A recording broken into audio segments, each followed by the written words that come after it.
పవన్ కళ్యాణ్ గారు పిఠాపురంలో అభ్యర్థిగా పిఠాపురాన్ని ఎంచుకున్నప్పటి నుంచి ఆయన చేస్తున్నటువంటి కామెంట్ 1,00,000 ఓట్ల మెజార్టీతో పవన్ కళ్యాణ్ గారు ఈసారి గెలవబోతున్నారు, చరిత్ర తిరగరాయబోతున్నారు. ఇవి వాళ్ళు చేస్తున్నటువంటి కామెంట్స్.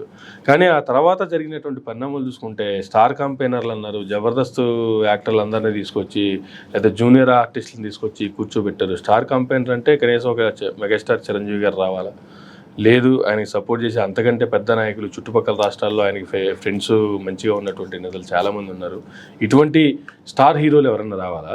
కానీ ఈ బుల్లి తెర మీద నటించేటువంటి యాక్టర్లందరినీ, కమెడీలందరినీ తీసుకొచ్చి వీళ్ళంతా స్టార్ హీరోలాగా వీళ్ళే ప్రొజెక్ట్ చేసుకొని వీళ్ళందరూ 1,00,000 మెజార్టీ వస్తుంది, 1,00,000 మెజార్టీ వస్తుందని చెప్పి ఇచ్చినటువంటి పరిస్థితి ఈనాడు కనీసం పిఠాపురంలో నెక్ టు నెక్కే కనిపిస్తుంది తప్ప పవన్ కళ్యాణ్ గారు గెలుస్తారు అని డైరెక్ట్గా వాళ్ళు చెప్పాల్సిన వాళ్ళు కూడా చెప్పుకునే పరిస్థితులు లేరు అంటే అవుననే అనిపిస్తుంది అక్కడ చూస్తున్నటువంటి పరిస్థితులు. ఎట్లా చూడాలి సార్ అసలు పవన్ కళ్యాణ్ గారు గెలిచి అసెంబ్లీలో అడుగుపెట్టే అవకాశం ఉందా?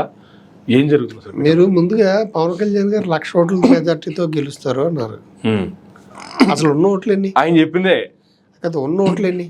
2,40,000 60,000 2,25,000 ఎన్నో ఓట్లు. ఇందులో 1,00,000 ఓట్లు ఈయనకే వచ్చే 1,00,000 ఓట్లు మెజారిటీ. ఓట్లు రావడం మెజారిటీ మెజారిటీ. ఇంకా మిగతా వాళ్ళకి ఏం వచ్చినట్టుగా అందులో ఇండిపెండెంట్లు ఇళ్ళల్లో కూడా పోటీ చేస్తారు కదా, ఏవో 10-20 వస్తాయి కదా. మిగతా వాళ్ళకి వచ్చినవి మొత్తం అన్ని తీసేసుకుంటే ఇప్పుడు ఒకటి గుర్తుంచుకోవాలి, ప్రజలు అప్డేట్ అవుతున్నారు, ప్రజలకు మనం ఏం చెప్పట్లేదు. ఈయన గాజువాకలో పోటీ చేసినప్పుడు ఏం మాట్లాడాడు, ఎలక్షన్ ముందు భీమవరంలో పోటీ చేసినప్పుడు ఏం మాట్లాడాడు, అక్కడ కూడా ఇలాగే మెజార్టీలు అన్నాడండి, సేమ్ మాటలు. అక్కడ కూడా నేను గెలిచినా కూడా ఇక్కడే ఉంటాను, ఇక్కడ ఇల్లు కట్టేసుకుని ఇక్కడే ప్రజలకు సేవ చేస్తాను అన్నాడండి. గెలిచాక లేకపోతే ఓడిపోయాక అంటే ఎలక్షన్ తదనంతరం మరి అక్కడ ఉండాలి కదా, కనీసం వెళ్ళాలి కదా. భీమవరం ప్రజలు ఓడిపోయినా నియోజకవర్గం కదా, నియోజకవర్గంలో ప్రజల బాధ్యత కదా, చేసుకోవాలి కదా. కనీసం ఏ రోజున చూసుకున్నారా? అది పిఠాపురం ప్రజలు అదే క్వశ్చన్ చేస్తున్నారు. ఓకే, తెలుసుకోలేదు. ఇప్పుడు సేమ్ అదే క్యాసెట్ అని ఇక్కడ గాజువాకో లేకపోతే భీమవరానికో వ్యత్యాసం చూసుకుంటే పిఠాపురంలో ఆయన చాలా దీనంగా అభ్యర్థించరు. నేను అభ్యర్థిస్తున్నా, నేను అడుక్కుంటున్నా, ఈ ఒక్కసారి నన్ను పంపించండి, ఇది నా అభ్యర్థన, ఇది నా అది అని చెప్పి చాలా డైలాగులు కొట్టారు. గతకాల సింపతి ఏమైనా వర్కౌట్ అయ్యే అవకాశం ఉంది? గతకాల అనుభవాలండి. ఆయన గతంలో ఫస్ట్ పోటీ చేసినప్పుడు గెలిచేస్తా అనుకున్నాడు, అవ్వలేదు. ఇప్పుడు ఈ 2019 నుంచి 24 వరకు ఆయన మాటల్లో కూడా చాలా వ్యత్యాసం కనపడింది. అంటే వాస్తవాన్ని కొంతవరకు గ్రహించాడు ఆయన. ఏంటంటే వెళ్ళినప్పుడు మీరు సీఎం అనడం కదయ్యా, ముందు ఓట్లు వేసి గెలిపించండి, నన్ను ప్రతిపక్షం పంపించండి, మీరు ఇలాగ మాట్లాడతారు తప్ప నాకు ఓట్లు వేయరు అనేది చాలా సవాళ్ళు అన్నాడు. అవును, అది ఆయనకి తెలుసు, ఎందుకంటే గత అనుభవం ఉంది కాబట్టి. 2019 అంటే నేను గెలిచేస్తా అనుకున్నాడు, అనుభవం లేదు కాబట్టి. ఈ అనుభవం ఏంది కాబట్టి ఆయనకి భయం అనేది ఉంది, అందువల్ల అభ్యర్థించడం జరిగింది. నేను నా స్టైల్లో వెళ్తే పని అవ్వదు, ఇక్కడ కూడా ఓడిపోతాను, ఇప్పుడు ఖచ్చితంగా గెలిచి తీరాలి, లేకపోతే నాకు టోటల్గా జీరో అయిపోతాయి అని చెప్పి అతను ఈ మా టీవీలో వాటిల్లో స్కిట్లు వేసుకుని వాళ్ళందరినీ తీసుకొచ్చి పిఠాపురంలో స్కిట్లు వేయించారు. ఇంటింటికి ఒక స్కిట్ వేయించారు. ఇప్పుడు జనరల్గా కామెడీ చేసి కూడా అంటే ఎవరికి అందంగా ఉండదండి, చూడడానికి వస్తారు, ఎవడొచ్చినా వస్తారు, దాని వరకే అంతవరకే చూస్తారు తప్ప వాళ్ళకేముంది ప్యాకేజీ అందింది. ఇప్పుడు ప్యాకేజీ ఈయనకి వచ్చిన ప్యాకేజీలో ఈయన కొంత ఇచ్చాడు, కానీ ఓట్లు ఎక్కడేస్తారు? జనరల్గా అనారోగ్యం వస్తే వెంటనే హైదరాబాద్ వెళ్ళిపోయాడు, ఎండగా తట్టుకోలేక. నిజంగా ప్రజలు ఏమన్నా అక్కడికి వెళ్తే ఇతనికి ఏమన్నా పనుండి ఎమ్మెల్యే తోటి ఇతను హైదరాబాద్లో కూడా ఉండడానికి గ్యారంటీ లేదు. ఏ షూటింగ్లో జర్మనీలోనో జపాన్లోనో ఉన్నాడు అనుకోండి, అక్కడ పోతారా? ఎమ్మెల్యే అందుబాటులో లేడు, స్థానికుడు ఒకటి కాదు. రెండోది కాపు ఓట్లు అక్కడ ఎక్కువ ఉన్నా, కాపు నుంచే ఆవిడ మంగా గీత గారు కూడా నుంచున్నారు. రెండోది ముద్రగడ పద్మనాభం గారు చాలా గట్టి ప్రభావం చూపిస్తారు. అంటే కాపు ఓట్లలో మహా పడితే 10% మించి ఇనికి పడవు, మొత్తం అందరిది కలిపితే 10% పడచ్చు బయట నుంచి వచ్చిన వాళ్ళది.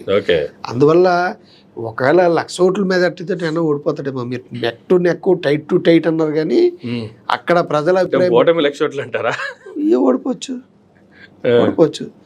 ఇంకా గాజువాకలో అవి ఇంత లేదండి, అక్కడే ఓడిపోయాడంటే ఇక్కడ ఆ ప్రభావం అంత లేదు. వీళ్ళు తీసుకొచ్చి ఇవన్నీ ఎందుకు చేస్తున్నాడు, మెగా ఫ్యామిలీ నుంచి ఎందుకు రాలేదు, అసలు ఈయన పెద్ద హీరో కదా, ఏ హీరోలు ఎందుకు సపోర్ట్ ఇవ్వలేదు అనే భావన ఒకటి. ఈయన ఎలక్షన్ ముందు కాపులకి ముస్లింలకి ఓటు అక్కర్లేదన్నాడండి, రిజర్వేషన్ అక్కర్లేదన్నాడండి. అదొకటి బాగా ప్రభావితం చేసిందండి.